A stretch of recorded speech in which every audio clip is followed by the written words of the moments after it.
अस्सलाम वालेकुम। आज की वीडियो में हम करेंगे एक्सरसाइज 2B की H mathematics book 3D3 7th edition जो न्यू एडिशन आया है उसी एक्सरसाइज है ये, और इसका हम करेंगे क्वेश्चन नंबर 11। इससे जो पिछले क्वेश्चन है पहले करवा चुकी हूँ, उसका लिंक मैं डिस्क्रिप्शन में दे दूँगी, आप वहाँ से देख लीजिएगा। और अगर अभी तक आपने मेरा चैनल सब्सक्राइब नहीं किया तो उसको सब्सक्राइब कर दीजिए और बेल आइकन को लास्ट में प्रेस कर दीजिएगा ताकि आपको न्यू आने वाली वीडियोज़ के बारे में पता चल सके। तो क्वेश्चन नंबर 11 हमारे पास है, given the function f is the function from x to 3x minus 1 divided by x minus 2 where x is not equals to 0 x is not equals to 2। x जो है वो 2 नहीं होना चाहिए क्योंकि यहाँ पे जब हम 2 सब्सटीट्यूट करेंगे तो 2 माइनस 2 क्या हो जाता है 0, और अगर डिनोमिनेटर में 0 हो तो जो फंक्शन है वो क्या हो जाता है अनडिफाइंड हो जाता है। इस वजह से यहाँ पे लिखा हुआ है कि x is not equals to 2। Find f inverse of x and state the value of x for which f inverse of x is not defined, hence evaluate f inverse of 5 and f inverse of 7। यहाँ पे लिखा हुआ है कि हमारे पास एक function है, सबसे पहले हमने इसका इन्वर्स फाइंड आउट करना है। जब हमारे पास इन्वर्स आ जाएगा फिर हमने बताना है कि ये किस वैल्यू पे अनडिफाइंड है, और उसके बाद हमने फाइंड आउट करना है f inverse of 5 and f inverse of 7। तो स्टार्ट करते हैं हम इसका सोल्यूशन। मैं यहाँ पे लिख लेती हूँ सोल्यूशन। तो गिवन जो फंक्शन है वो मेरे पास है कि f of x is equals to 3x minus 1 divided by x minus 2। ये मेरे पास फंक्शन है, ठीक है जी। अब यहाँ पे हम इसकी स्टैंडर्ड फॉर्म लिख लेते हैं कि let y is equals to f of x, ठीक है। ये मैंने स्टैंडर्ड फॉर्म लिख ली, तो अगर मैं f को इधर ले आऊँ तो मेरे पास क्या हो जाएगा f inverse of y is equals to x, ठीक है। इसके बीच में हमने इसके बीच में हमने x की वैल्यू को सब्स्टिट्यूट करना है, और x की वैल्यू आएगी कहाँ से, वो यहाँ से आएगी कि हम y को हमने जो है वो f ऑफ फंक्शन के इक्वल रखा है, यहाँ से हम x की वैल्यू को फाइंड आउट करेंगे। तो y is equals to function of x, तो y is equals to 3x minus 1 divided by x minus 2। जो f ऑफ x की वैल्यू थी वो मैंने यहाँ पे सब्स्टिट्यूट कर दी।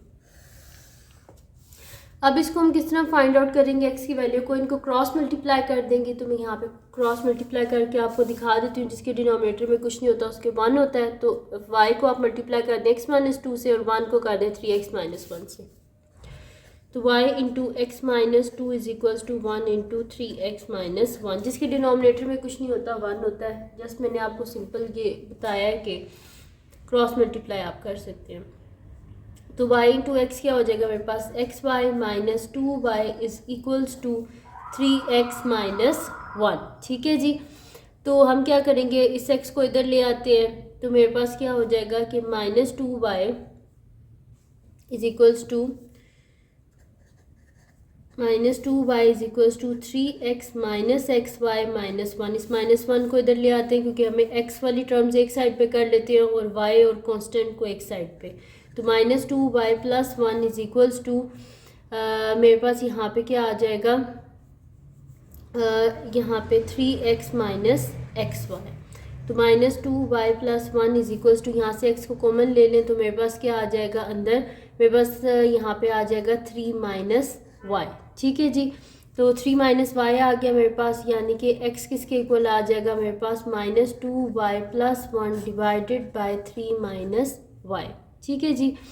ये हो गया मेरे पास। और यहाँ से आप इसको बेशक इसी तरह सॉल्व कर लें या इसके बीच में से आप माइनस को कॉमन ले लें। तो मैं यहाँ से माइनस कॉमन ले लेती हूँ तो मेरे पास अंदर क्या हो जाएगा, वेरिएबल को पॉजिटिव रखने के लिए सिर्फ। बाकी अगर इस तरह सॉल्व करेंगे तो भी आंसर ठीक आएगा।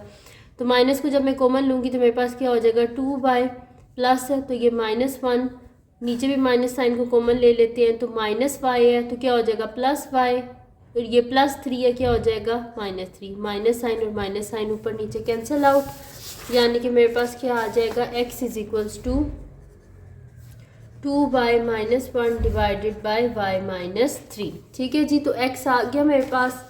अब क्या करते हैं, हम यहाँ पे लिखा था ना कि f inverse of y is equals to x, तो ये x की वैल्यू अब हम यहाँ पे सब्स्टिट्यूट कर देंगे। तो ये मेरे पास आ जाएगा यहाँ पे कि f inverse of y is equals to f inverse of y is equals to 2y minus 1 divided by y minus 3। अब क्या कर देते हैं, हमें x की फॉर्म में चाहिए था तो रिप्लेस कर देते हैं y को x से।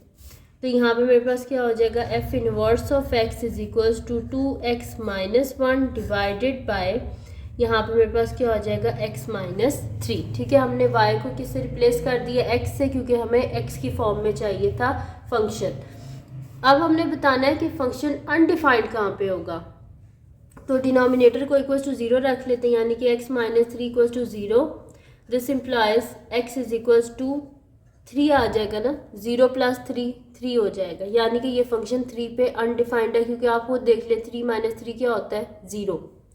तो यहाँ पे मैं लिख दूंगी कि the function, so f inverse of x is undefined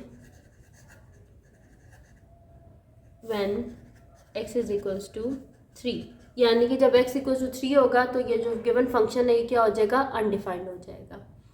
ठीक है जी, ये हो गया मेरे पास। अब क्या करना था हमने, अब हमने फाइंड आउट करना है यहाँ पे f इनवर्स ऑफ 5। ठीक है, तो यहाँ पे हम फाइंड आउट कर लेते हैं, कोई मुश्किल नहीं है। तो मेरे पास क्या है जी, f इनवर्स ऑफ x, तो मेरे पास है 2x minus 1 divided by x minus 3, और हमने क्या फाइंड आउट करना है, f इनवर्स ऑफ 5। तो f इनवर्स ऑफ 5 मेरे पास क्या आ जाएगा, 2 into 5 minus 1 divided by 5 minus 3। ठीक है जी, ये हो गया मेरे पास। यहाँ पे इसको सॉल्व कर लेते हैं आगे। तो ये मेरे पास क्या हो जाएगा, यहाँ पे 2 5 से 10, 10 minus 1, 10 minus 1 divided bye 5 minus 3 क्या हो जाएगा, 2, यानी कि 10 में से 1 गए तो 9/2। ये क्या इम्प्रॉपर फ्रैक्शन है, डिवाइड करना पड़ेगा। 2 4 ज़ा 8, पीछे बचा 1, यानी कि मेरे पास आंसर आ जाएगा 4 होल 1/2, यानी कि f इनवर्स ऑफ 5 मेरे पास आ गया 4 होल 1/2 के इक्वल आ गया। ठीक है जी, अब क्या फाइंड आउट करना है, अब हमने फाइंड आउट करना है f इनवर्स ऑफ 7। तो f इनवर्स ऑफ 7 मेरे पास आ जाएगा, जहाँ जहाँ पे x है उसकी जगह हमने 7 को सब्सटीट्यूट करना है। तो 2 into 7 minus 1 divided bye 7 minus 3, तो 7 2 ज़ा 14 माइनस 1 डिवाइडेड बाय 7 में से 3 को माइनस करें 4, यानी कि 14 में से 1 गए 13/4। इम्प्रॉपर फ्रैक्शन है, डिवाइड करना पड़ेगा। तो 4 3 ज़ा क्या होता है 12, पीछे बचा 1, यानी कि मेरे पास क्या आ जाएगा 3 होल 1/4, और ये मेरे पास आ गया f इनवर्स ऑफ 7। ठीक है, तो हमने दोनों वैल्यू जो है उनको फाइंड आउट कर लिया, तो ये आ गया मेरे पास इसका आंसर। तो ये थी जी आज की वीडियो, जिसमें मैंने आपको करवाया है एक्सरसाइज 2B का क्वेश्चन नंबर 11। तो अगर ये वीडियो आपके लिए हेल्पफुल है तो इसको लाइक कीजिएगा, मेरे चैनल को सब्सक्राइब कीजिएगा और बेल आइकन को लाजमी प्रेस कर लीजिएगा, ताकि आपको न्यू आने वाली वीडियोस के बारे में पता चल सके। और जो मेरे सेकंड चैनल है, जिसके बीच मेरी कुकिंग की, क्राफ्ट्स की, रिडल्स की, ट्रैवलिंग की वीडियोस हैं, उसका लिंक भी डिस्क्रिप्शन में है, उसको सब्सक्राइब कर दीजिएगा। जो मेरी बहन का चैनल है उसका लिंक भी डिस्क्रिप्शन में है, उसको सब्सक्राइब कर दीजिएगा। अपनी दुआओं में लाजमी याद रखिएगा। अल्लाह हाफिज़।